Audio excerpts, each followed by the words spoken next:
Loss Angeles के जंगलों में लगी आग को इतिहास का सबसे खतरनाक और खौफनाक आग बताया जा रहा है। इसमें ना जाने कितने घर जलकर राख हो गए।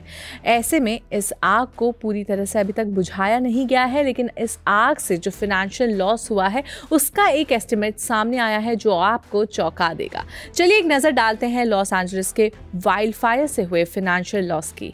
Hello and welcome to Switch. मेरा नाम है सिमरन।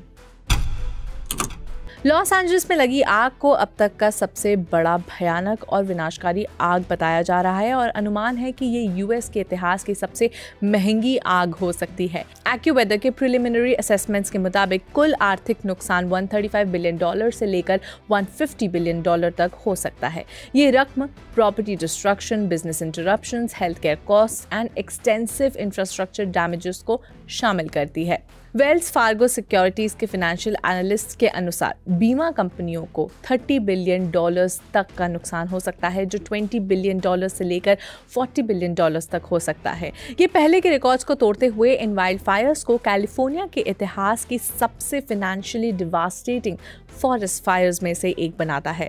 इस आग के कारण कम से कम 24 से ज़्यादा लोगों की जान चली गई और 12,000 से ज़्यादा इमारतें तबाह हो गई हैं।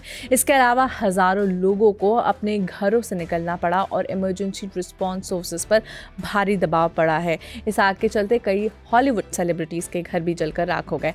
इकोनॉमिक रिपरकशन सिर्फ तुरंत हुई तबाही तक सीमित नहीं है। इस रीजन को लंबे समय तक चैलेंजेस फेस करना पड़ेगा, जैसे कि rebuilding infrastructure, addressing environmental impacts and managing the economic downturn, जिसकी वजह से बिजनेसेस बंद हुए हैं और जॉब लॉसेस हुई है।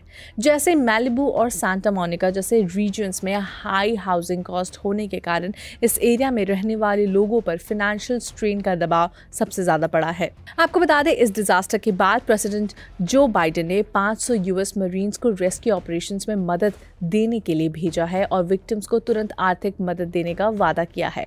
इसके अलावा यूटिलिटी कंपनीज के खिलाफ भी लॉसूट्स फाइल किए गए हैं, जिनमें उन्होंने आग रोकने में लापरवाही दिखाई थी, जिसका असर भविष्य में नियमों और सुरक्षा उपायों पर हो सकता है।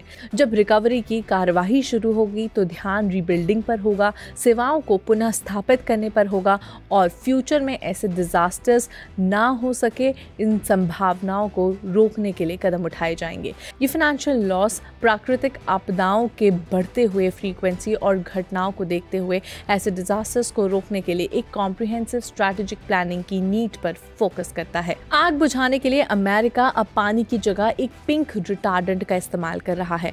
वी प्रे एंड होप कि ये आग जल्द से जल्द खत्म हो जाए। LA फायर्स पर बाकी सारी अपडेट्स के लिए आप हमारे चैनल पर नज़र बनाए रखें।